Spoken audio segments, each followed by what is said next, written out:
Well, we started doing national training in late 2004. And what we do is we provide training and other types of technical assistance, coaching, support, resources as far as tools or products, books, videos, etc., to people across the country. And we work with both mainstream communities, so mainstream organizations that are working with Latinas experiencing domestic violence or Latino communities, and we work with Latino organizations who are wanting to build their capacity in order to build stronger partnerships, in order to better address issues of domestic violence or sexual violence. And we also then work on policy issues. We have a policy initiative and we have a research center. So that national work is informed by our local work that's here on the ground. And so all of the national training that we do, whether it's, well, not all of it, because we do training that's specific for a region or a community group or a set of organizations. But we also have training that is open. So there's webinars, monthly webinars, and they might be on topics around how to work with teen moms, how to address issues of immigration, lots of topics that we provide on a monthly basis. And those are open to not only our national groups or organizations that we work with regularly, but also open to others across the country that might be interested in learning more about these various topics. We also do locally, one of the things that we've wanted to do is to expand our leadership development work and the opportunity for community members to take on action projects. And an action project is a project that will benefit the community and really address how the community member or the leader can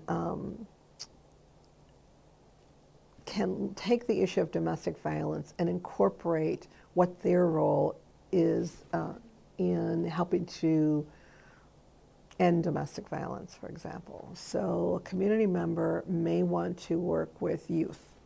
And let's say there's an organization in their neighborhood that works with youth, and they want to be a coach or a supporter of the youth on how to build healthy relationships. So we would provide them the leadership development training and some coaching around what does that action project look like?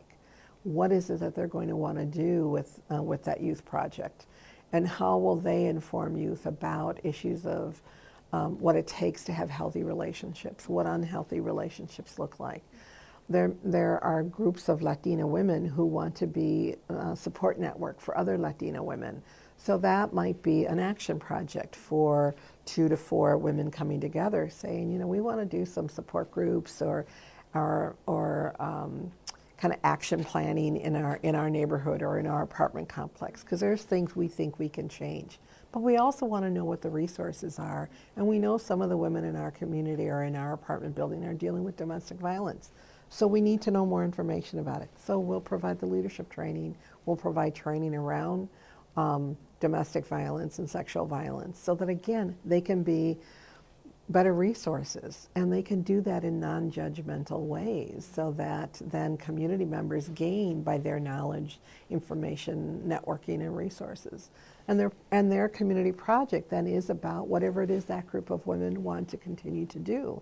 They might do something for their apartment complex. They might do something for the children at the school. But in everything that they're doing, they're also thinking about how do they support other women and families with resources, information, etc. So I think for me, it's about the more we can do that, the more networks of community members that are actively engaged in helping to address the issues of violence in the families.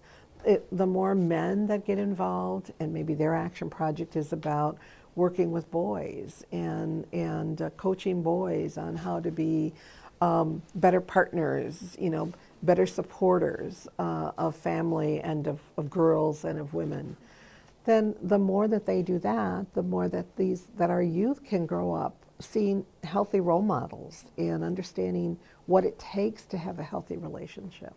So I think that's our job. Our job is about working with as many community members as possible who really see that they have a role to play in in helping our community to continue to prosper and to continue to address issues of violence in our families, in our homes. And I think there are many community members who want to do that, whether it's men, whether it's youth, whether it's women, whether it's families, whether it's in a faith community or whether it's in a neighborhood or whether it's at, an apartment complex. And so for us, it's about being creative and being a resource in ways that can make a difference. And I think what we're doing may not be done by a lot of different organizations, but I think it's worth the effort, and it's worth the rewards that I think will happen because of it.